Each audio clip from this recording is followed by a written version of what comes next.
The Newsroom, where untold story is revealed.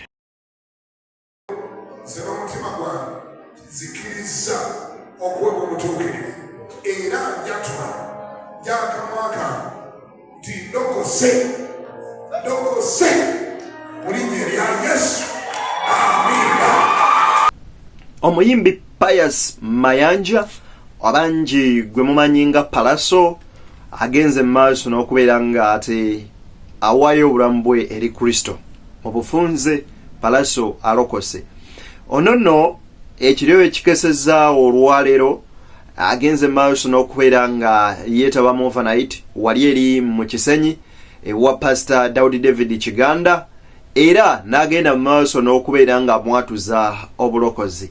Palaso mu bigambo bye aliko bingi byatotodde n'ensonga lwaki akkiriza n'agamba oba oliawo byonna bibaddewo naye kampe y'obulamu bwange eri Katonda inve mu buvuyo n'okulwanira ebintu ebyensi wabula ngende maaso n'okuwa obulamu bwange Mukama Katonda. Njagala nkwe ku video nga Palaso ayatula obulokozi then tusobola okubeera nga ate tweyongerayo wabula nga sinnakuwa video eno nkusaba soko subscribing ku mukutu guno ate mu ngeri yemu munnaye nkusaba video kimpereka like kuba wojiwa like wojiwadde muliro ogukitambuza otuuka ate kubulisa kinoomu gyasinziira okubeera nga ate awangalira. Kansoke nkwe video ya Palaso nga ate Pastor Kiganda David yamwatuza obulokozi wali mu Kisenyi o Christian Focus Center.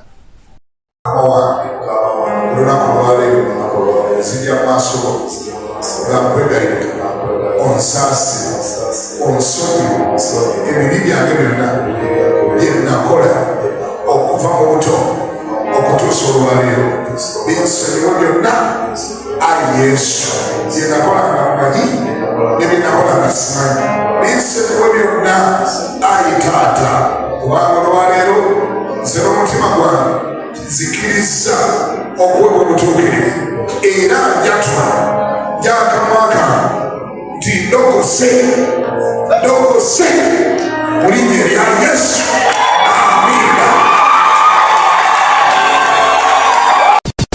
Ebuvanjuba nebugwanjuba ewaka wasigalawo ewasinga. Beyond the Newsroom gwe mukutu ogukuleetera ekyo ekisinga katiranga naffe ng'oyita ku noti 771 44 53 ne noti 744 26 41 na bino bikulu tetulanga bafere tetulanga basawo ba kinnansi n'abagwa mu koowa eryo. Mwebale kutuwagira. Thank you.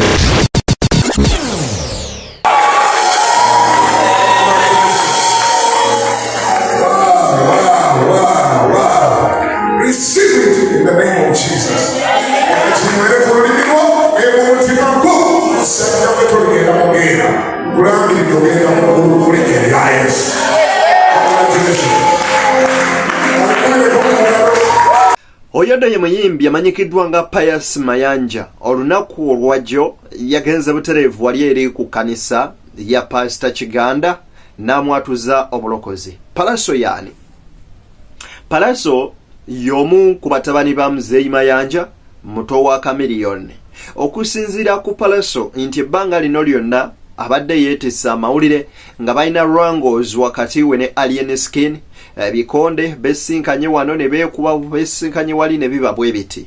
Naye mzijukiddemu nga Pastor Joseph Serwadda atunyumiza engeri Pastor Kiganda gye yalokokamu nti bwe balinga babuulira enjiri ku Owino Kiganda ono yajjakoko n'ekisonga yagala tema butemi abasajja bano nga bamubuulira enjiri. Yali musajja Muisiramu nga bagamba saagala kumanya biga kigambo kiyitibwa bulokole nakyo ogenda kuŋŋamba kikwata Katonda mugende eri. Naye mu buvuyo obwo bwonna mu kubeera n'amaanyi gonna ne resistance ye yaliwo Kiganda yamaliriza akkiriza okulokoka ng'agamba nti wano Katonda wabadde neetaagira. So ku lw'ebyo byonna Palaso byayiseemu n'asikeena omukono eno n'eri alaze nti ebyensi byonna tebiyamba wabula kanzira ate eri Katonda. Bwe tutunuliramuko ku famire ya Mayanja famire eno erina ebizibu bambi ebigitawaanya ate nga famire endala zonna bwe zibeera ng'oggyeko lwangozize ng'omuntu Ssekinoomu ne mu famire y'Amayanja. Mukulu waabwe Hamu bambi yatufaako. Muto waabwe AK47 yafa mu ngeri bw'etyo. Abaana abalenzi bambi Mayanja Palaso yabadde ng'omwana gwe beekutte keesi awo eno. Mukulu waabwe Kamiliyoni akyagenda mu maaso n'okubeera nga alwanagana n'ebintu bibiri, addiction ne depression. Okuva famire lwe yasasika yagaana okuddamu okutereera ne mutabani we Kyovola bwe yavaayo emabegakawo n'abagamba ne mugamba taata mulwadde naye ekibonyabonya taata mwenge. Taata yagaana okuva ku mwenge, so n'atwalibwa mu ggwanga lya Amerika paka na kati gy'akyali giba kyamujjanjaba. Naye nga bintu bibiri, nene omukyala yavaayo nayogera n'agamba omusajja olunywa n'atamira n'akukuba n'akufuula ng'ekyonzira kwegamba oyo ye naye n'ayitirawo bambi. Naye nga Kamiliyoni waneeno bambi mu ggwanga Uganda ne Africa ayogerwako ng'omusajja ow'amaanyi. So kakati Palaso watunuliramu ebyo byonna famire ye bw'eryawo yeebuuza ekibuuzo nange ngoberedde layini y'emu.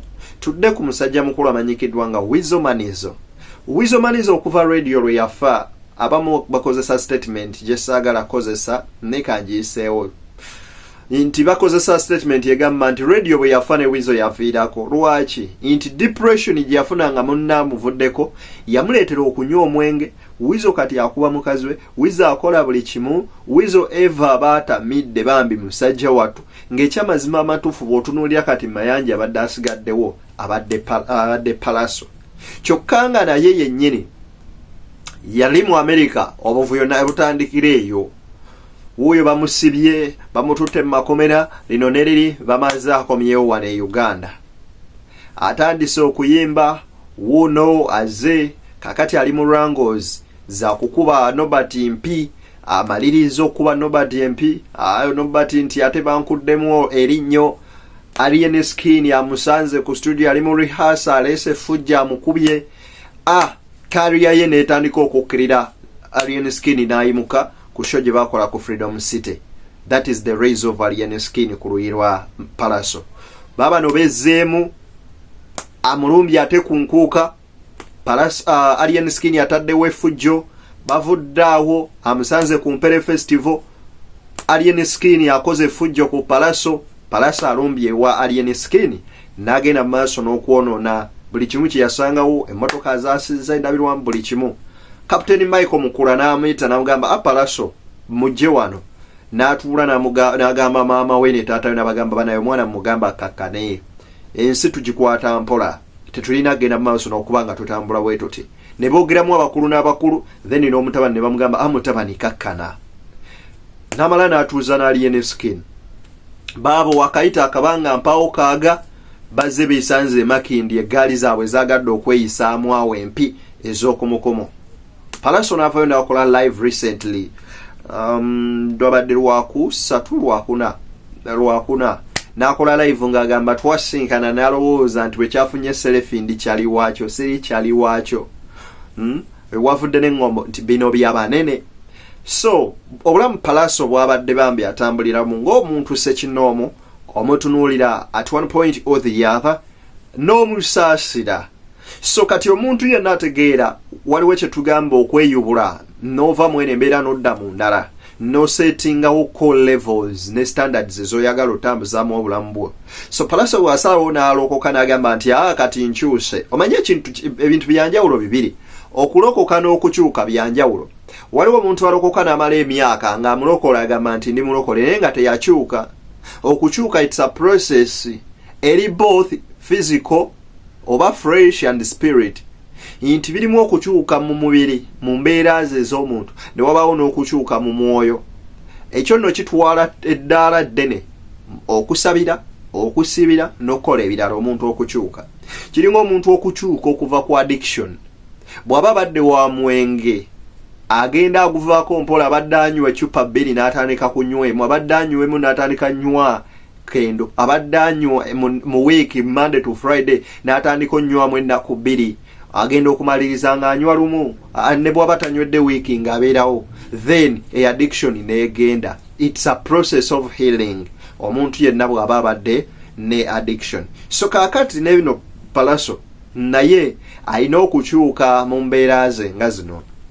nti bwe tuba kati essaawa eno wano we tugenda nga buli omu akusongamu olunwe nti palaso alien skin kiki kye weetaaga okola kwe kweyubula okuva mu mbeera abantu gye badde bakumanyiriddemu nodda mu mbeera endala.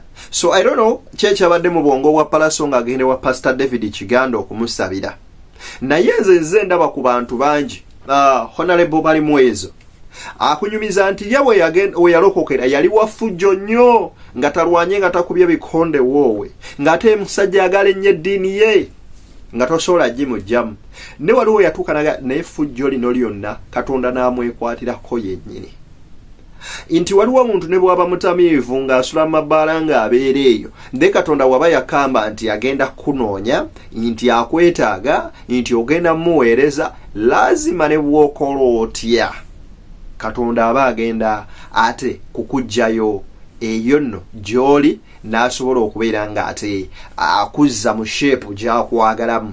So tuyinza okulaba Palaso nga mu baana b'amayanja abalenzi ate nga bambi yazzeemu okukomyawo omutima gwa taata. Lwaki ngamba kino?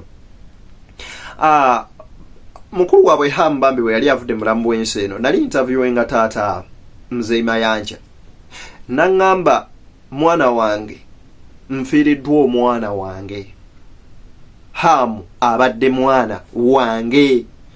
Ekitegeeza nti mu byonna ne misunderstandings ezibaddewo mu family nga gwanoonya okukubira essimu gwayogera naye ekintu yoona avuddewo. Obulumi obwo bwawulira munda mu ye ng'aviiriddwako oyo omwana we, kati essaawa eyo ng'alowooza nsigadde ntya nsigadde omu.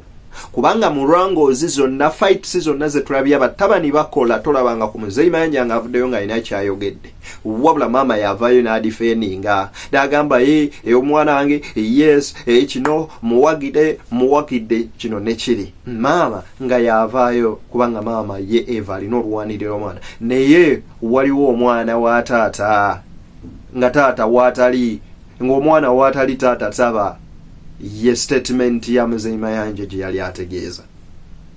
So kati olunaku olwaleero wekiba nti Palaso avuddeyo n'agamba kankyuke kanve mu bino ebyeffujjo byenkola mbeere omuntu omulungi eri society ate era kanve mwene embeera oba oliawo kirina sigino nnene gye kisindika ate gye tuli. Nti naawe oli eyo ne bw'oba obuze emyaka emeka ne bw'olikola effujjo ebbanga lyenkana ki ne bwe bali kukolako effujjo eryenkana litya, wallahi Katonda bw'aba yakwetaaga ajja kuzuula ate era ojja kuvaayo.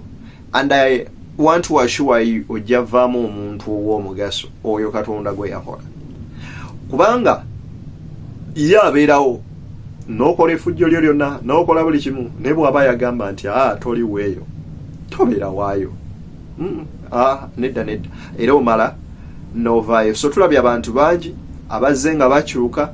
So ne mu lugendo luno Palaso tumusabira busabizi bambi Mukama amusobozese ate akyuke.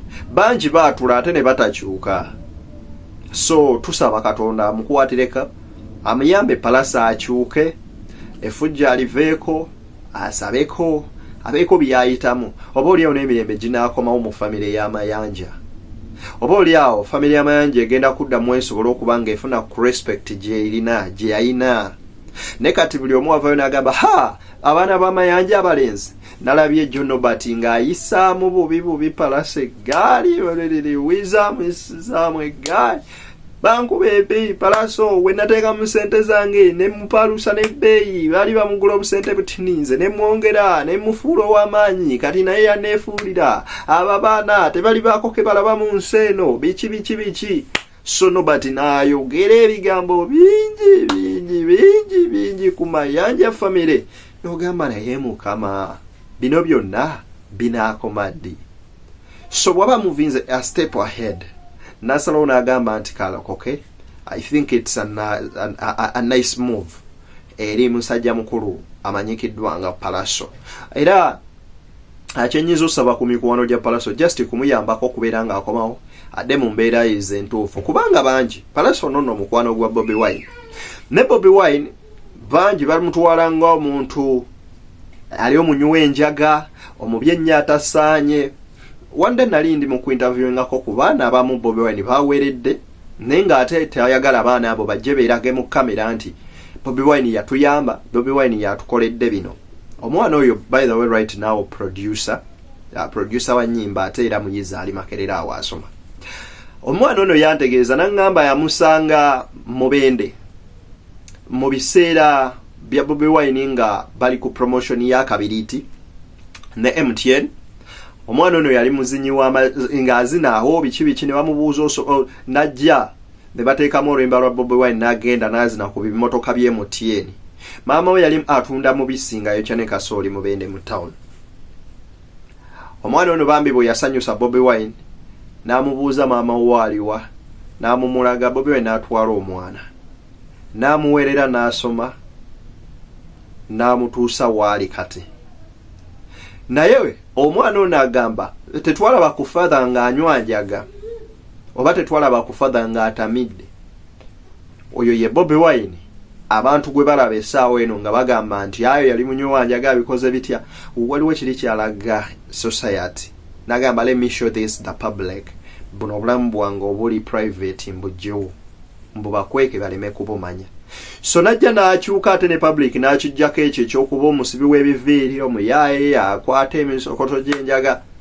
Then kati n'afuuka public figure, n'afuuka ensonga mu ggwanga presidential material. Essaawa eno ye leader, essaawa eno ye opposition leader. Yalina ekibiina ekisinga ababaka b'opposition mu parliament. Ye nannyini ekibiina kya byabufuzi ekiri ku opposition ekisinga amaanyi mu Uganda. Yatuula ne ba president b'ensi zonna. Bw'aba akola appointment teyinoonya, talinda.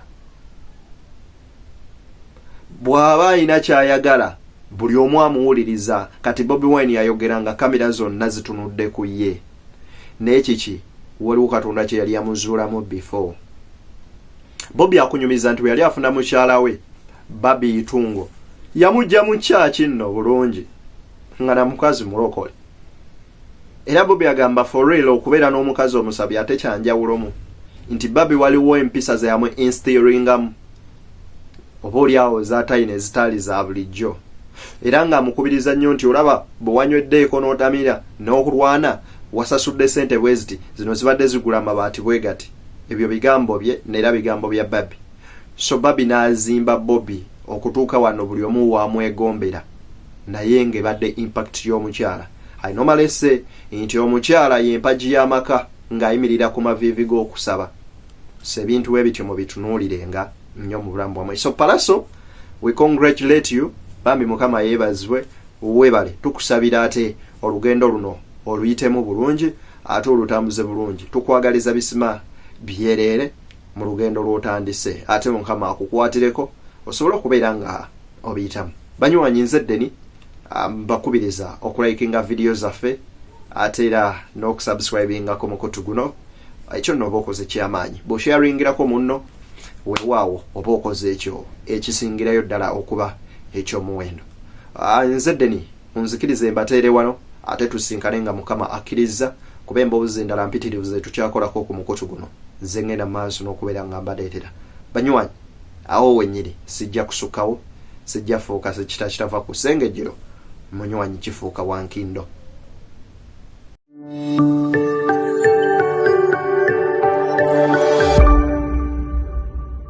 Beyond the newsroom, where untold story is revealed.